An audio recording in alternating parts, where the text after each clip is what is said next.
hablar de los mecanismos de prevención de la tortura y otras penas o tratos crueles, inhumanos o degradantes, yo quiero poner especialmente en acento en estos otras penas y tratos crueles, inhumanos o degradantes, porque me parece que es no menos importante que lo de la tortura, pero es donde más dificultades vamos a encontrar en esta prevención, porque claramente los mismos mecanismos propiamente estatales y gubernamentales tienen claro que no se puede torturar.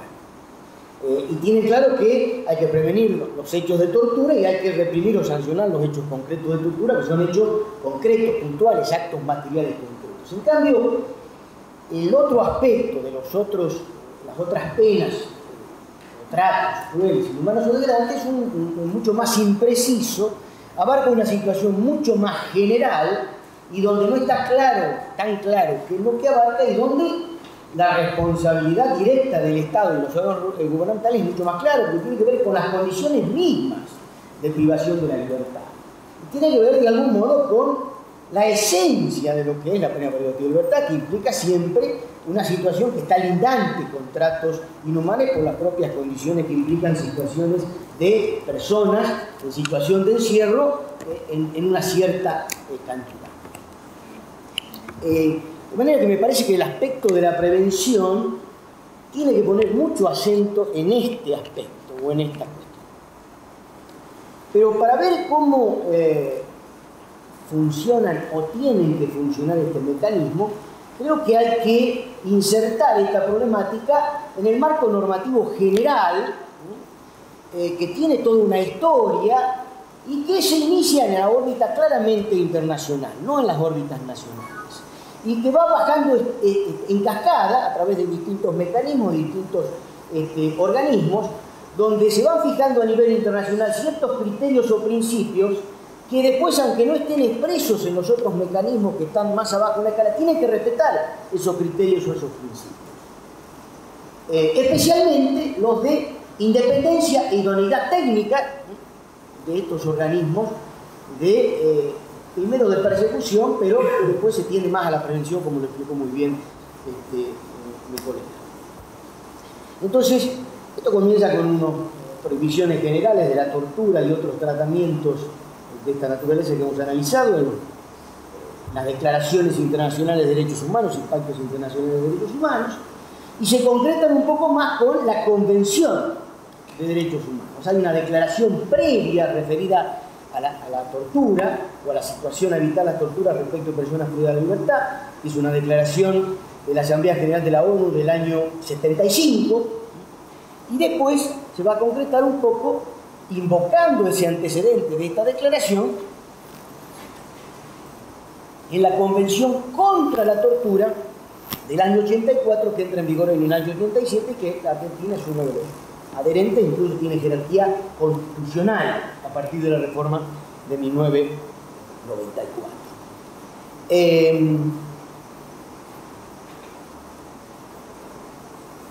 La Convención contra la Tortura, crea un comité para la tortura. Y es importante hablar de la integración y de los criterios de integración porque, como les decía, esos criterios tienen que bajar en cascada hasta los mecanismos más concretos, que son los mecanismos locales, que son los que están de preocupación. Ese comité contra la tortura está creada en la Convención contra la Tortura, en el artículo 17, se integra con 10 expertos, no funcionarios, expertos, que tienen ciertos requisitos, integridad moral y reconocida competencia en la materia de los derechos humanos, y que desempeñan la función a título personal. Lo dice expresamente la Convención contra la Tortura, no a título funcional, por un cargo que se invite, a título personal, por su condición de experto, con características obviamente de idoneidad moral, que debe reunir además debe respetar ciertos principios de distribución geográfica, que tiene que haber algunos que tengan experiencia jurídica, que tiene que tener un plazo de 4 años, en este caso, que supone una estabilidad, por lo menos durante ese plazo. Y vamos a ver después por qué algunos mecanismos locales, y especialmente el mecanismo local del Tucumán, no puede cumplir estos requisitos. No puede cumplir estos requisitos. Tiene funciones importantes, pero la característica de la Convención contra la Tortura es que este comité tiene una función más bien posterior, ¿no?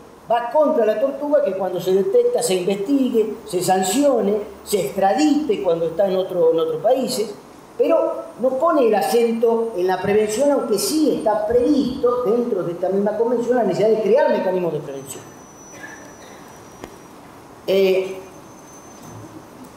Antes del protocolo facultativo a esta convención, que sí pone el acento en la prevención, es importante hacer referencia a lo que se denominan los principios de París, que se establecen en una asamblea de la ONU del año 93, que si bien tienen una amplitud mayor que lo referente a la tortura, porque se refiere en general a la promoción y protección de los derechos humanos, establece y promueve la creación de instituciones nacionales de promoción y protección de los derechos humanos, a los cuales también se le fija ciertos criterios en su integración y en su funcionamiento.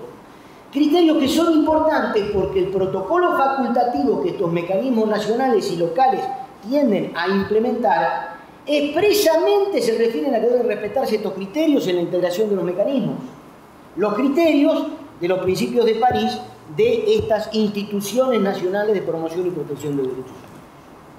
¿Y qué criterios se fijan allí?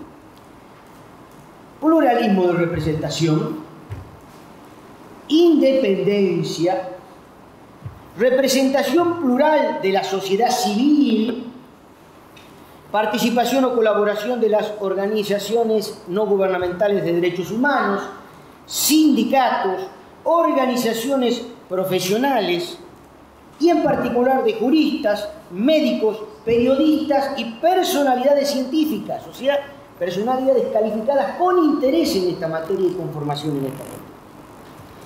Se promueve también la pluralidad de corrientes filosóficas y religiosas, la intervención de universitarios y especialistas calificados, se reiteran ciertos criterios o ciertos conceptos, pero que son importantes que los planteemos. Sí prevé también la intervención de parlamentarios, que en algunos de estos mecanismos están previstos, y respecto de los representantes de la administración dice que si los tuvieren, o sea que no es obligatorio, pero si los tuvieren, tendrán solo función consultiva y no decisora. Fíjense los criterios que tienden a garantizar una independencia de funcionamiento respecto de los poderes y respecto de quienes tienen que ejecutar las penas privativas de libertad, es decir, quienes son responsables de esas condiciones que pueden llegar, si no se respetan ciertos estándares y criterios, a constituir tratos crueles, inhumanos o degradantes. Y que ya con posterioridad a la aprobación de esta convención y a la apertura a la suscripción, pero todavía no vigencia, del protocolo facultativo en el año 2004, hay un informe del Comité contra la Tortura de la ONU, en el cual señala precisamente que estas condiciones o la violación de determinadas condiciones en las condiciones de alojamiento, en cuanto al hacinamiento, las condiciones de alimentación, etc., pueden llegar a constituir tratos crueles, inhumanos o degradantes, que es lo que se tiende a prevenir. Exige como requisitos de estas instituciones nacionales los principios de París, ¿no?, que cuenten con infraestructura y locales propios, que cuenten con independencia del gobierno, que sean independientes del gobierno y que tengan determinada duración. O sea que no pueden hacerse cesar a sus integrantes en cualquier momento por cualquier acto de discrecionalidad del mismo poder que se tiende a controlar y cuyas conductas violatorias de derechos humanos a través de estas cuestiones se tiende a proteger. En el protocolo facultativo, se aprueba en el año 2004, entra en vigor en el año 2006. En nuestro país es uno de los primeros en adherir al protocolo facultativo de esta convención. Y el énfasis, si está en la prevención, fundamentalmente mediante estos mecanismos de visita que con mucha claridad explicó mi colega. Aquí venimos en cascada de ese comité contra la tortura. Aquí se crea un subcomité para la prevención de la tortura y otros tratos crueles, inhumanos o degradantes. Se crea en el artículo 2. Y se establece, dentro de la órbita obviamente de la ONU, pero establece además que cada Estado creará organismos de visita, que son estos mecanismos nacionales de prevención de los que hablábamos. Eso surge, la obligación de crear estos mecanismos locales surge de la artículo. También aquí el subcomité tiene, primero 10, el subcomité de prevención de la tortura, tiene 10 miembros que después de la 50ª adhesión llegan a ser 25 miembros. También los requisitos son integridad moral y competencia en administración de justicia, derecho penal, administración penitenciaria o policial y todas las materias que tienen que ver con el tratamiento de las personas privadas de la libertad. O sea, calificación, idoneidad. También hay respeto de distribución geográfica y de las distintas formas de civilización y sistemas jurídicos que existen en el mundo. Los mecanismos locales tendrán que respetar las distintas minorías étnicas, o minorías ideológicas o políticas también, o culturales. Equilibrio en la representación de género, basado en los principios de igualdad y no discriminación. Independencia e imparcialidad. Se repite que es además la razón de esa integración tiene que ver con esa necesidad de que sean mecanismos independientes e imparciales. Requisitos que deben cumplir los mecanismos nacionales también, además de este subcomité. Deben garantizar la independencia funcional y también la independencia del personal de que se vale. En general, los mismos principios que para el subcomité. Y deben promocionarse los Estados parte a estos mecanismos los recursos necesarios precisamente para poder actuar con eficiencia y con autonomía. Los mecanismos, como bien lo explicó, que surgen del protocolo, deben actuar coordinadamente. Y entonces se van creando algunos mecanismos locales sin que esté creado el mecanismo nacional, que es el que debe establecer el mecanismo de coordinación y complementariedad, que casualmente es uno de los principios que surgen de esta ley que tiene medio sanción, el proyecto de ley que tiene media sanción. Tiene que haber complementariedad entre los distintos mecanismos nacionales y provinciales, tiene que haber coordinación entre ellos, y el Comité Nacional de la órbita nacional debe actuar en función del principio de subsidiariedad con respecto a los mecanismos locales. O sea, la regla es que en cada jurisdicción el mecanismo local es el que actúe, pero el mecanismo nacional actúa subsidiariamente, o sea, cuando no actúa el mecanismo local.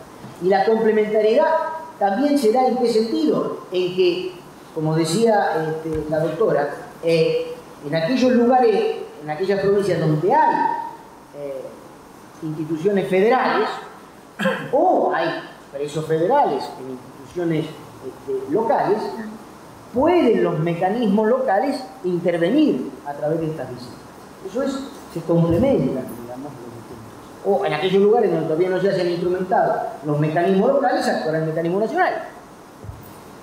Este mecanismo nacional tiene un comité nacional, tiene un consejo federal de mecanismos locales, con representación de los distintos mecanismos locales que se vayan creando, intervienen las instituciones gubernamentales que se relacionan con la materia y las organizaciones no gubernamentales interesadas en la materia. Todo eso forma un mecanismo general nacional que actúa de esta manera coordinada y complementaria.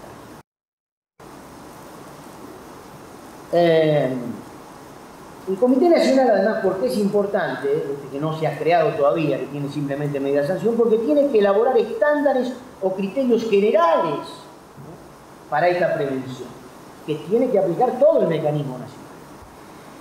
Y que hasta tanto no se creen, dice la ley, que deben aplicarse los que fijen los colegios profesionales, las universidades, las ONGs nacionales e internacionales especializadas en la materia y todas las declaraciones de organizaciones internacionales vinculadas con esta materia. Esos son los estándares, incluso están las reglas mínimas de tratamiento de reclusos de la Organización de Naciones Unidas, ya del año 55, que son los estándares o criterios que se tienen que aplicar en las condiciones de ejecución de las privaciones de la libertad para evitar que a través de ellas se lleguen a tratamientos crueles e inhumanos.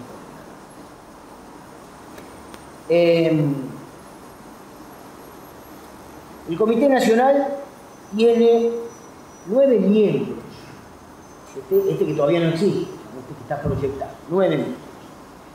6 se establecen con un mecanismo a través de una comisión bicameral de designación del defensor del pueblo, de la nación, que supone un mecanismo de propuestas públicas, de audiencias públicas, de aval por las organizaciones no gubernamentales, es decir, por la sociedad civil que está interesada en la materia, del cual por lo menos la mitad tienen que ser avalados y ser propuestos por organizaciones civiles, o sea, no gubernamentales, y el resto debe corresponder a los distintos bloques parlamentarios. O sea, no puede haber un único bloque, con esto se garantiza este principio de pluralidad del que hablaba. O sea, estos principios, como ven, vienen bajando y respetándose. Pluralidad ideológica de participación, representación de la sociedad civil, independencia con respecto a, especialmente la administración, que es la que está encargada de la ejecución de las penas privativas de libertad.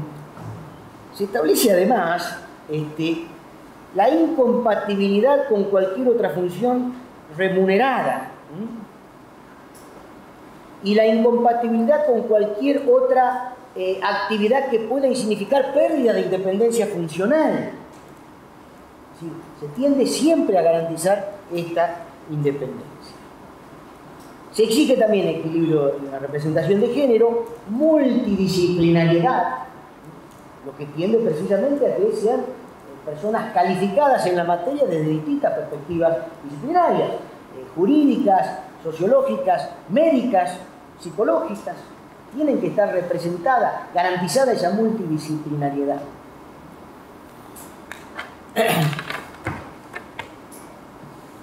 Para asegurar esa independencia se los dota de inmunidades y privilegios similares a los de los legisladores, de manera que no pueden ser arrestados, etcétera, para evitar que, por cuestiones políticas, no se les permite ejercer con independencia sus funciones. Se reiteran los criterios de integridad ética, de compromiso democrático y experiencia en materia de derechos humanos, con énfasis en aquellos aspectos que hacen al tratamiento de las personas privadas de la libertad y en todo lo que hace a la prevención de la tortura. Y se exige como requisito de estas personas que integran estos mecanismos, capacidad de mantener independencia de criterio en el desempeño de sus tareas. Hay también un Consejo Federal que integran los mecanismos locales y el Procurador Penitenciario Nacional. Es un organismo específico en la órbita federal para controlar los derechos, para defender y garantizar los derechos de las personas privadas de la libertad. Se insiste en la independencia funcional, en la autarquía financiera, en la participación de la organización de la sociedad civil, cuestiones todas sobre las que ya hemos ido hablando, en cada uno de estos organismos, en cada uno de estos integrantes del sistema. En nuestra provincia se sancionó en el mes de marzo y se promulgó después de varios meses de demora en forma muy reciente, lo que sería el mecanismo local, que funciona a través de un comité provincial de prevención de la tortura y otros tratos crueles e inhumanos, que tiene una serie de declaraciones de principios realmente muy interesantes, muy acordes a esto de que venimos hablando, pero que después en la implementación y la integración se desvirtúan totalmente, porque se habla expresamente de que debe tratarse de un organismo descentralizado, independiente, con personalidad jurídica propia, funcionalmente autónomo y financieramente autárquico. Fantástico. Es el órgano de aplicación del protocolo facultativo con independencia técnica, jerárquica y funcional respecto de cualquier autoridad provincial. Fantástico. Ahora, cuando vamos a la integración, vemos que esto no es coherente, estos principios declamados y esta cascada de principios y criterios de los que venimos hablando no es coherente con el modo concreto en que se integra. ¿Cómo se integra? 9 miembros. El ministro fiscal de la Corte, como representante del Poder Judicial, con 2 objeciones. No está mal que participe un representante del Ministerio Público del Poder Judicial. 2 objeciones. Ministerio Público, representante del Poder Judicial, cuando la tendencia moderna es que el Ministerio Público debe ser independiente del Poder Judicial. Acá perdimos una hermosa oportunidad histórica en la última reforma constitucional en la provincia de no haberle dado esa autarquía, esa autonomía al Ministerio Público. Pero además, el Ministerio Público tiene mucho que ver con el control directo desde el poder de estas cuestiones, de manera que también está sujeto al control, debe estar sujeto al control de estos mecanismos. 3 legisladores.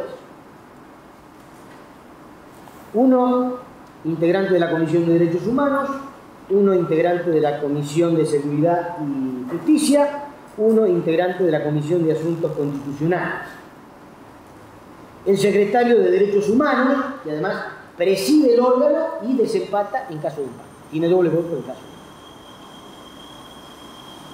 Y 5 personas representantes de la sociedad civil, donde se exige, coherente con los principios que venimos hablando, honorable trayectoria, integridad ética, trayectoria en materia de derechos humanos y respeto a la democracia. Pero fíjense qué poca importancia se le da realmente a estos representantes, que se olvidaron de quitar el mecanismo de designación. En la ley de la provincia, que es ley, no dice cómo se van a designar estos 5 representantes de la sociedad civil. No lo dice. Se olvidaron. Algún mecanismo de designación, en el mecanismo nacional que tiene mediación, hay un mecanismo interesante, con audiencias públicas, con participación de las ONG, con intervención de ambas cámaras, que garantizan. Dice ciertos requisitos, pero no dice cómo se va a designar.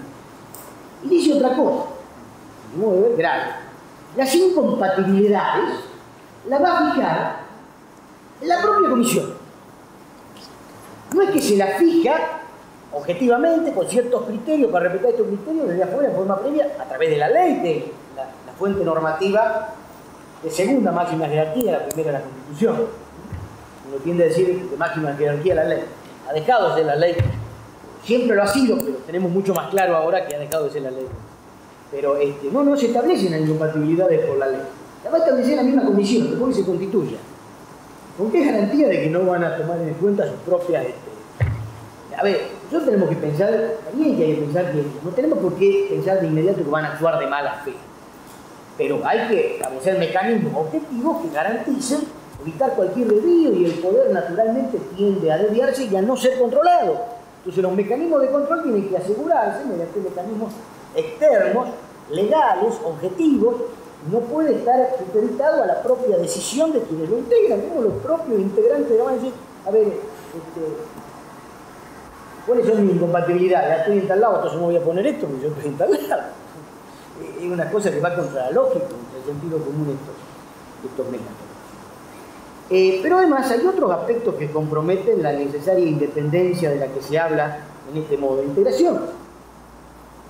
No puede haber independencia funcional si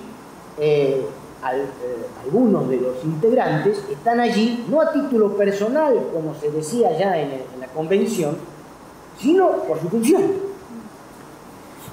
Con la importancia de las funciones que tienen en este mecanismo de formular denuncias, hacer informes comprometedores, recomendaciones, etcétera, que comprometen a quienes ejercen las funciones de institución y de gobierno, y donde dependen de la máxima jerarquía de ellos. O sea, que, es decir, se es ministro, se es secretario del Poder Ejecutivo, mientras el jefe del Ejecutivo no decide que deja de serlo. Entonces, ¿qué garantía de independencia hay si después de un eventual informe, recomendación comprometedora, puede inmediatamente cesar en el cargo y dejó de estar en esta comisión? Evidentemente, este mecanismo no garantiza de ningún modo la independencia, ni tampoco el modo de decisión donde la mayoría proviene no de la sociedad civil, sino del poder político, sin dejar de reconocer que el poder político representa también a la sociedad civil, por eso hay un sistema democrático, hay elecciones, pero lo que se pretende es que quienes integren estos organismos sean ajenos al ejercicio propiamente del poder, tengan ciertas características de formación y de calificación e independencia. Creo que esto no está garantizado. Esto además es preocupante porque acá no depende exclusivamente de las decisiones políticas internas, depende de los mecanismos internacionales frente a los cuales el Estado es responsable y está sometido a controles del Comité de la Tortura y del Subcomité de Prevención de la Tortura. Y cada tanto se producen informes que comprometen la responsabilidad del Estado. Entonces, hay que ser particularmente cuidadoso para evitar la responsabilidad internacional del Estado. Bueno, yo no sé cómo estaré con el tiempo. Si quieres otro poquito, te damos otro poquito más y abrimos las preguntas. Sí, a mí me interesa, más allá de la cuestión esta de los mecanismos de prevención, poner énfasis en otros aspectos que hacen a la prevención de las torturas y tratos, penas crueles, inhumanos o degradantes, que tiene que ver, por un lado, con algo que ya hablé, que son la necesidad de los jueces de ejecución penal, con competencia y calificación especial en la materia, pero además creo que hay un aspecto que está bastante descuidado, que es independiente de que haya o no jueces de ejecución, mejor si los hay, pero aún con los mecanismos donde los propios tribunales que condenan o que imponen las condenas después deben controlar la ejecución de la pena, que es la intervención en todo lo que hace a la ejecución de la pena de la defensa técnica. Ya estamos acostumbrados y una de las cosas que yo me sorprendo todavía, digamos, desde que estoy cumpliendo estas funciones en la justicia, llegan apelación de sanciones planteadas informalmente por el penado, el interno sancionado disciplinariamente, y salvo que a veces se lo hace después, cuando se plantea alguna cuestión, no se da inmediatamente intervención al defensor técnico. Y inmediatamente debería darse intervención al defensor técnico. Es cierto que las defensorías oficiales, que son los que generalmente intervienen, porque la clientela del sistema penal es clientela pobre, en general intervienen los defensores oficiales, y a pesar que son muy buenos, diligentes y todo demás, están sobrecargados de trabajo, por eso sería bueno que también haya defensores oficiales específicamente de materia de ejecución penal, para intervenir en los trámites de libertad condicional, para intervenir en trámites de salidas transitorias, de todo el régimen de semilibertad, donde hay una serie de cuestiones jurídicas, técnicas, donde están totalmente indefensos desde ese punto de vista. A veces el tribunal le llega la situación a resolver y no han planteado esto, no han planteado aquello, hasta dónde se puede ir de oficio, planteos constitucionales, planteos de aplicación retroactiva o no de la ley, pero una serie de planteos donde la defensa técnica tiene que estar, o tendrían.